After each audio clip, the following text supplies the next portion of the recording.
Abra sua Bíblia comigo no Salmo de número 3. Eu quero compartilhar com você essa palavra. Salmo de número 3. Salmo 3 é um salmo escrito por Davi, quando ele fugia. Esse salmo ele é muito interessante. O texto diz assim: Senhor, como se tem multiplicado os meus adversários. São muitos os que se levantam contra mim. Muitos dizem da minha alma: não há salvação para ele em Deus. Mas tu, Senhor, és um escudo para mim, a minha glória e o que exalta a minha cabeça.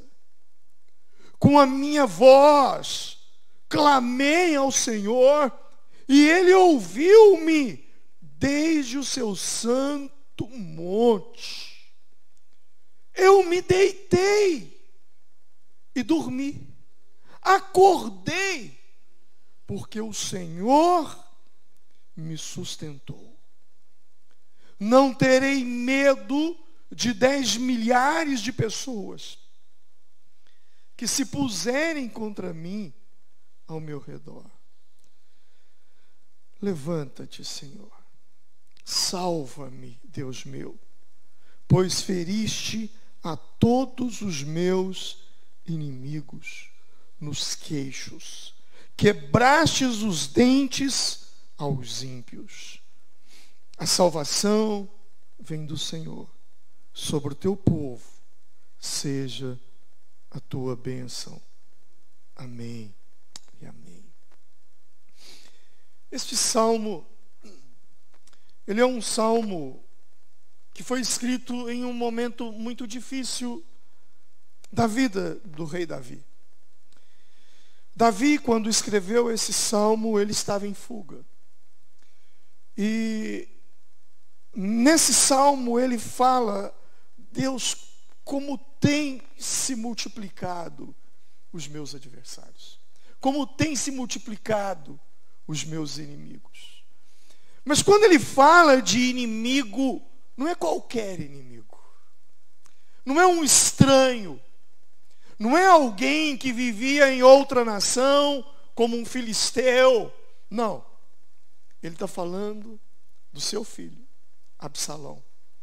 Quando Absalão intentou uma rebelião contra o próprio pai, para tomar o trono de Israel e se assentar no lugar de seu pai, e ele então monta um exército e vem para guerrear, e Davi então foge. E naquele momento, ou naqueles dias de fuga, ele então escreve esse salmo. Eu fico imaginando a opressão que Davi estava sentindo naqueles dias. Eu estava sendo oprimido naqueles dias. Sabe, existem momentos na nossa vida que, obviamente, você já passou por isso, que a sensação é de que a gente está sendo apertado, pressionado, de cima e por baixo, amassado.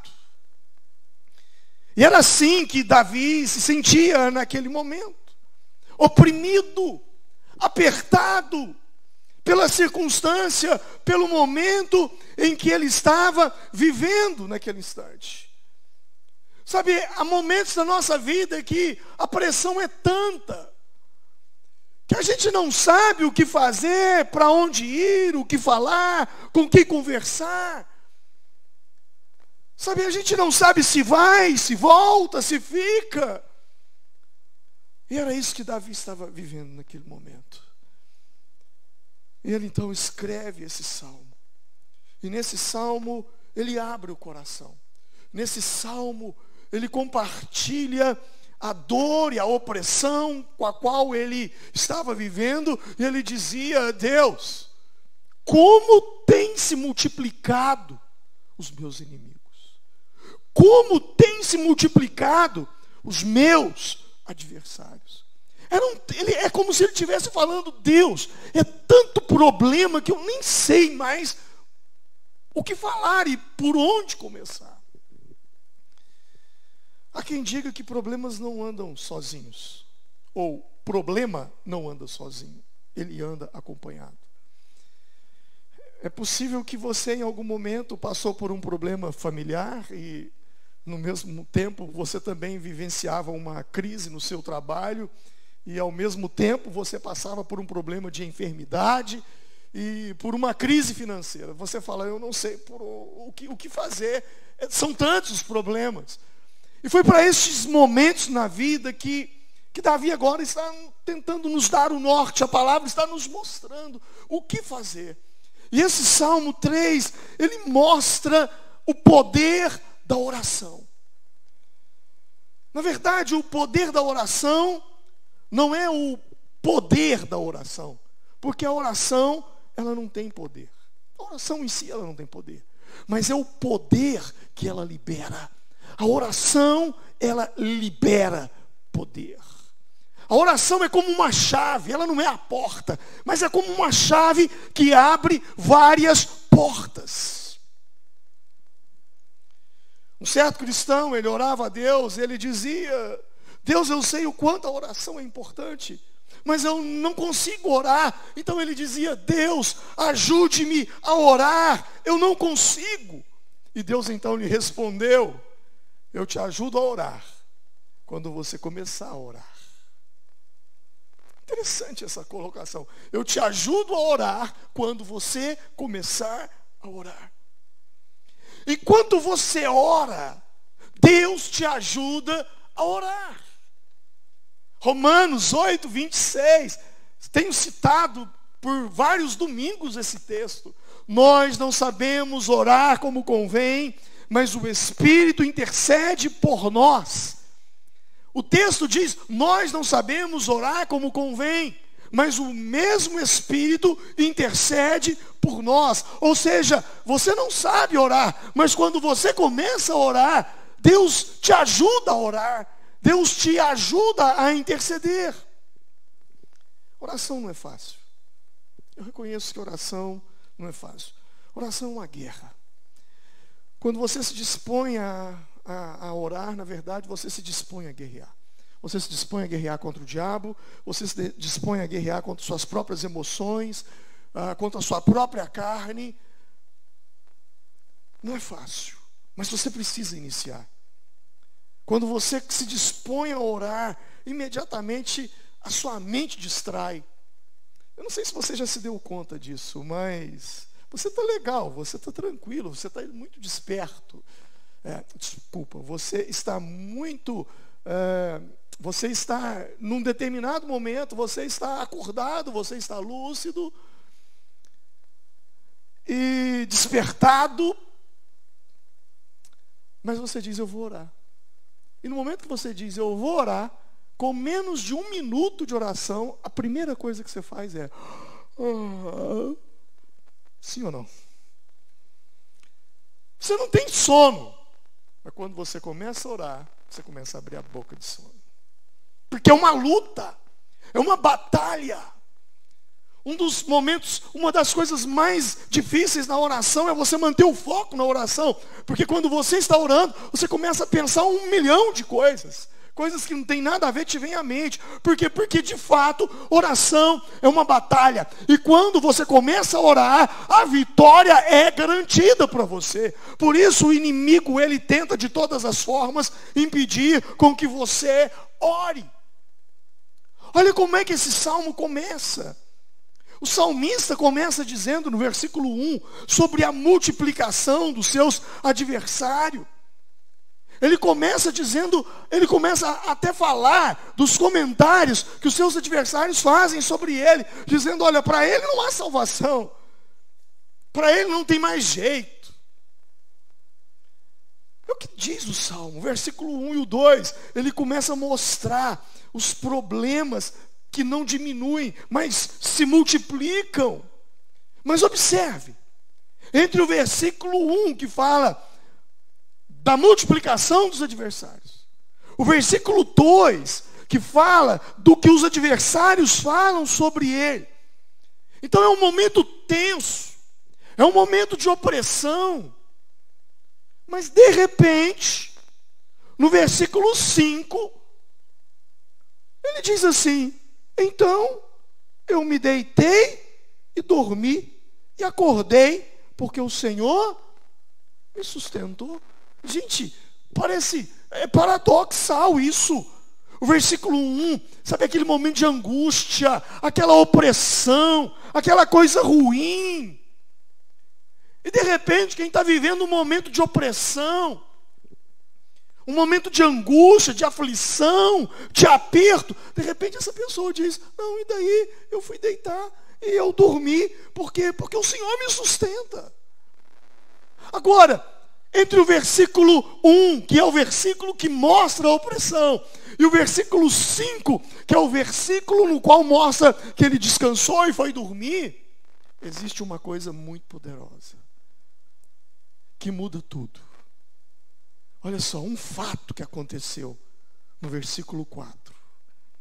O versículo 1, o versículo 2 mostra a opressão. Mas no versículo 4 tem uma revelação aqui. E qual é essa revelação? Ele diz o seguinte, olha só: então orei, então clamei, com a minha voz clamei ao Senhor, e Ele ouviu-me desde o teu santo monte. Então eu deitei e dormi, acordei, porque o Senhor me sustentou. Entre a aflição e o descanso existe uma pausa. É a pausa da oração. Existe um fato, é o fato da oração. O que vai mudar a sua vida, o que vai mudar a sua história, é o fato de você clamar ao Senhor. O que vai mudar a chave é oração. Olha só, como é que uma pessoa que tem 10 milhares de inimigos, querendo tirar a vida, como é que essa pessoa consegue dormir?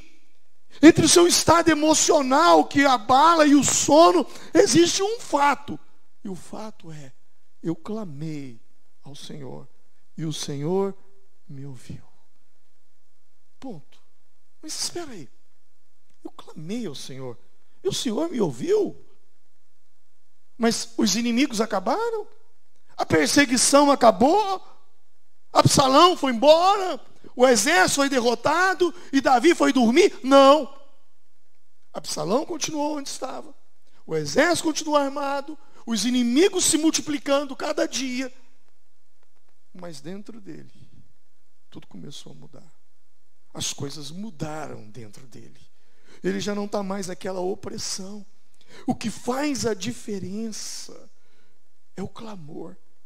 E o que me chama a atenção, olha aí o versículo 4, é que em algumas traduções diz: eu clamei em alta voz. Há uma tradução que diz: eu clamei em alta voz. Não foi apenas oh Senhor, não. Ele clamou, ele colocou pressão na sua própria voz. Com a minha voz eu clamei ao Senhor. A Bíblia diz, Jeremias capítulo 33, versículo 3: clama a mim e responder-te-ei e anunciar-te-ei coisas grandes e ocultas que tu desconheces. Quando você clama ao Senhor, o Senhor te responde. O Senhor, Ele compartilha com você coisas grandes e ocultas que você desconhece. Pô, eu estava ali, eu estava oprimido. De repente eu clamei. Eu não sei. Algo aconteceu dentro de mim. Eu não sei. A sua mente não sabe. Mas o seu espírito foi tocado. Houve uma revelação no seu espírito. Talvez Deus te mostrou aquilo tudo acabando. Tudo desaparecendo. E você triunfando sobre aquela situação. E isso dá paz. Talvez a sua carne esteja atribulada, mas o seu espírito entra num estado de paz. É isso que a Bíblia está nos ensinando. Oração. O que diminui a opressão é a oração. Tiago capítulo 4, verso 2 diz: você não tem porque você não pede. Se nós tivéssemos o hábito de clamar ao invés de reclamar, talvez muita coisa estaria mudada na nossa vida. Pastor, mas sabe, pastor, eu entendo isso que você está dizendo, mas eu não sinto esse desejo de orar. Eu não sinto. Deixa eu te falar uma coisa. A sua vida de oração, ela precisa ultrapassar os limites do sentimento. Você não pode se limitar ao sentir desejo de orar. Não é questão de sentir. É questão de necessidade. Dizer que não tem tempo para orar é uma ignorância. Eu não tenho tempo para orar. Isso é uma ignorância. Tá, tudo bem. Você consegue alguém falando assim: gente, sabe de uma coisa?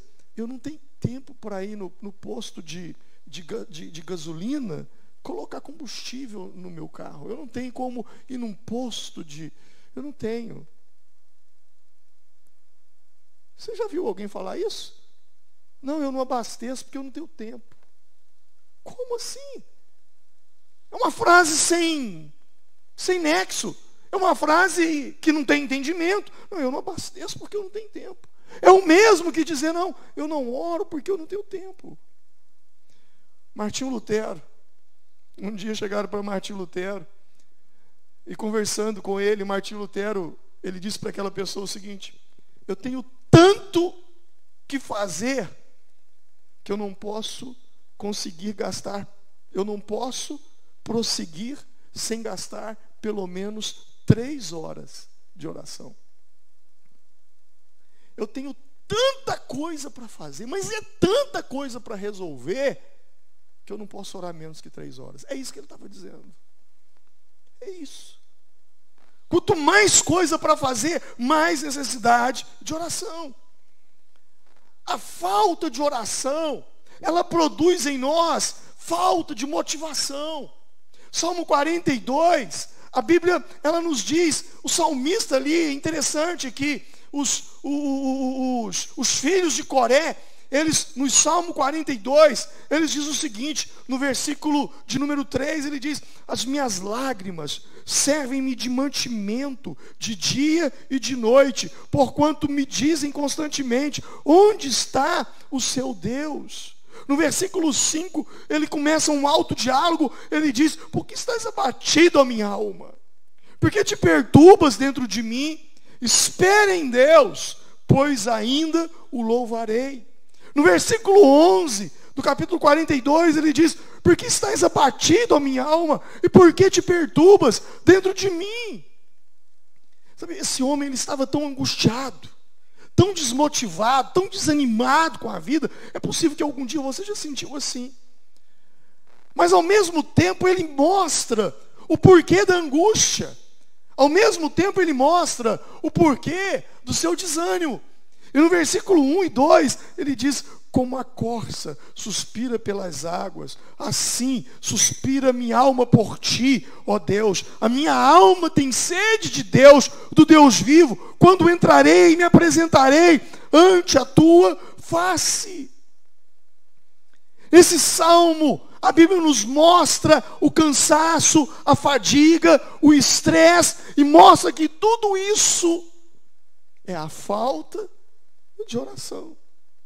Tanto é que no Salmo 43, no versículo 4, ele já se alegra dizendo: então irei ao altar de Deus, do Deus que é a minha grande alegria, e com harpa louvarei ao Deus, o meu Deus. E aí ele repete, mais uma vez: porque estás abatido, ó minha alma? Porque te perturbas dentro de mim? Espera em Deus, pois ainda o louvarei. Ele é a salvação da minha face e Deus meu. Olha para você ver quantas vezes essa mesma expressão ela é repetida, tanto no Salmo 42 como no Salmo 43.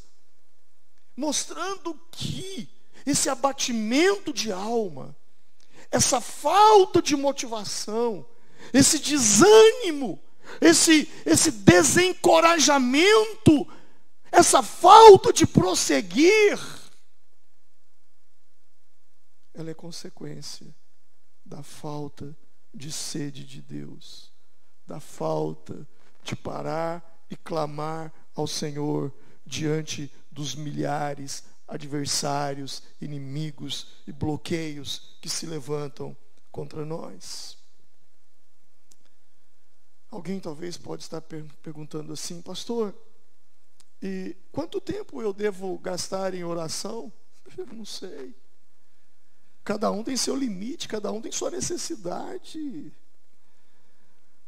O fato é, pastor, quanto eu devo colocar de combustível no meu tanque? Eu não sei.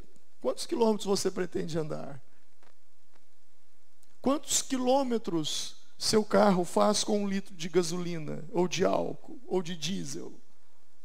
É uma pergunta que se responde dessa forma. É de acordo com a sua necessidade. É quando você sentir paz. Enquanto você está aflito, enquanto você estiver angustiado, enquanto você estiver desesperado, enquanto você estiver dizendo para você mesmo: porque estás abatido a minha alma, porque te perturbas dentro de mim, quer dizer que o tanto que você ora ainda não é suficiente. Então você precisa apertar mais um pouco em oração. E aí eu volto ao que eu disse alguns minutos atrás. Não é questão de sentir, de orar. Não é questão de sentir desejo. É questão de sentir necessidade. É necessidade. A questão não é nem se você vai orar, é quando você vai orar. Mateus capítulo 6. Lá em Mateus capítulo 6, no versículo 5. Na oração do Pai Nosso, aquela famosa oração, Jesus, o que eu gosto é do versículo 5, quando ele começa. Eu vou buscar aqui na minha Bíblia. Olha só o que diz aqui o versículo 5. E quando orares, observa o texto. E quando orares. Não, o texto não está dizendo, e se você orar, oreis assim. Não. Não é isso que o texto está dizendo. Versículo 5, capítulo 6, versículo 5. E quando orares. Agora olha o versículo 6. Mas tu, quando orares. Então não é. Jesus poderia ter dito, e se você for orar, orarás assim. Não, ele não disse e se.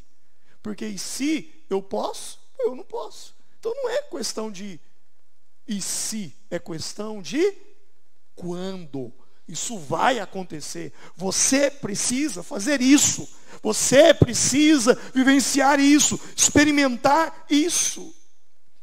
É extremamente eu e você entendermos sobre essa questão. Por quê? Em Lucas, no capítulo 11, é interessante esse texto. No versículo 1, diz assim: e aconteceu que, estando ele a orar num certo lugar, quando acabou, lhe disse um dos seus discípulos: Senhor, ensina-nos a orar, como também João ensinou aos seus discípulos. Sabe, olha que interessante. Os discípulos poderiam ter ido até Jesus e ter dito: Senhor, ensina-nos a curar paralíticos. Senhor, ensina-nos a multiplicar pães e peixes. Senhor, ensina-nos a curar enfermos. Senhor, ensina-nos a expulsar demônios. Senhor, ensina-nos a andar sobre as águas. Eles poderiam ter pedido um monte de coisa para que Jesus os ensinasse. Mas não. Eles pedem uma coisa. E o que eles pedem? Senhor, ensina-nos a orar. Por quê? Porque quem aprende a orar, aprende todas essas coisas.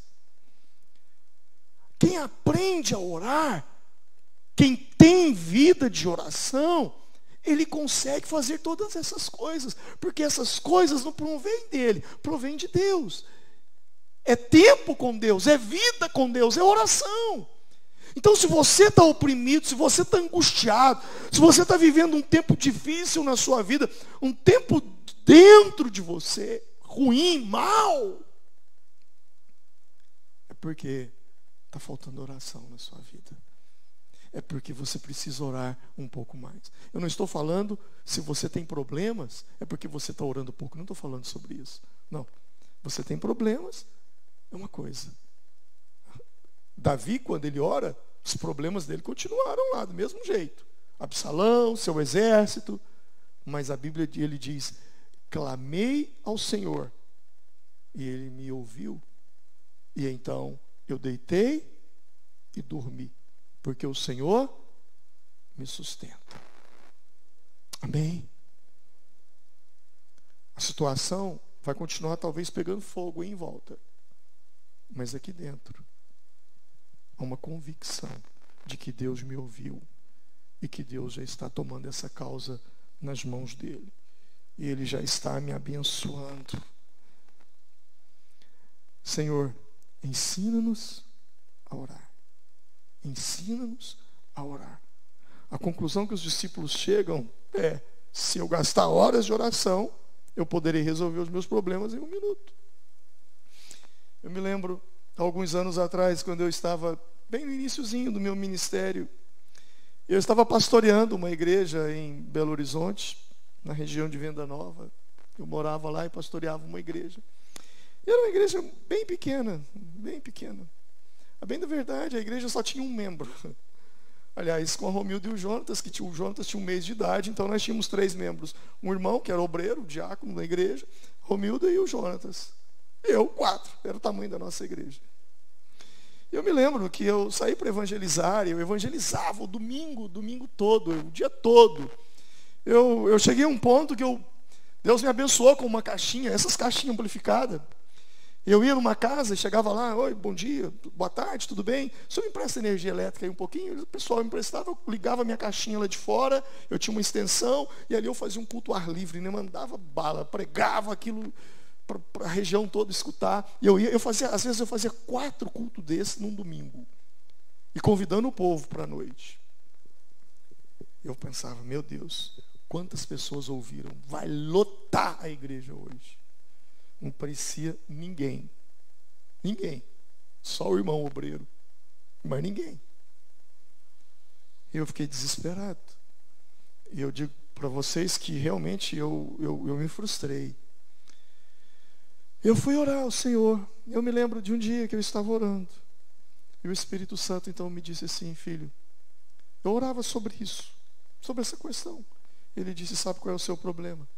O seu problema é que você fica 1 minuto comigo e 3 horas com o pecador. Passe a ficar 3 horas comigo e 1 minuto com o pecador, e você vai ver o que eu vou fazer.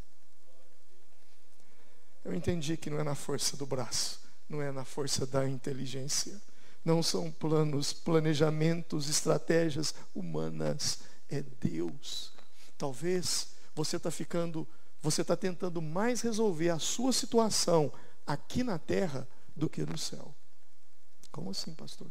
Jesus disse: seja feita a tua vontade, assim na terra como no céu. O mesmo Jesus disse: o que ligar na terra será ligado no céu. O que eu te digo é: terra e céu estão conectados. Se você tenta resolver os seus problemas aqui na terra e você não consegue, então tente resolvê-los no céu através da oração, porque a ordem vem de lá. Amém? Talvez você está tentando, já se cansou, você já está completamente desanimado, você está sem motivação alguma. Eu não sei mais o que fazer dessa área da minha vida. Eu já tentei de tudo, eu já tentei de todos os meus argumentos, tudo que mandaram fazer eu fiz, e eu não consigo. Então está na hora de você parar e começar a orar, e começar a clamar. Porque quando você clama, a ordem vem de lá. Não é aqui que resolve. Tem coisas que a gente resolve aqui, mas tem coisas que a gente resolve lá. Porque tem coisa que não começa aqui, tem coisa que começa lá. Quando você vai para o livro de Jó, você vai ver um homem que passou por uma série de sofrimentos. Capítulo 1, capítulo 2 vai mostrar. E quando você lê esses 2 capítulos, você vê clara e nitidamente que toda confusão na vida de Jó não começa aqui, começa lá. Então, há situações que a gente vai resolver por aqui.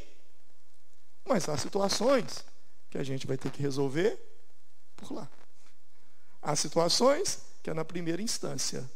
Há situações que é na segunda instância. E há situações que a gente tem que recorrer ao Supremo Tribunal. Aí lá e crê. Aí lá acaba, né? Mas aquele tribunal celestial, a gente precisa. Se você não está conseguindo resolver aqui, então é lá. Vai para lá. Vai para lá. Aí eu lembro da minha mãe. Quando eu me converti, eu não entendia. Eu escutava uns barulhos de madrugada, que eu acordava. Falava, gente, o que minha mãe está falando? Com quem que ela está falando? Está lá minha mãe orando. E quando eu me converti, a primeira coisa que eu perguntei à minha mãe foi, mãe, por que a senhora fica rezando de madrugada? Minha mãe falou, não, meu filho, eu fico orando.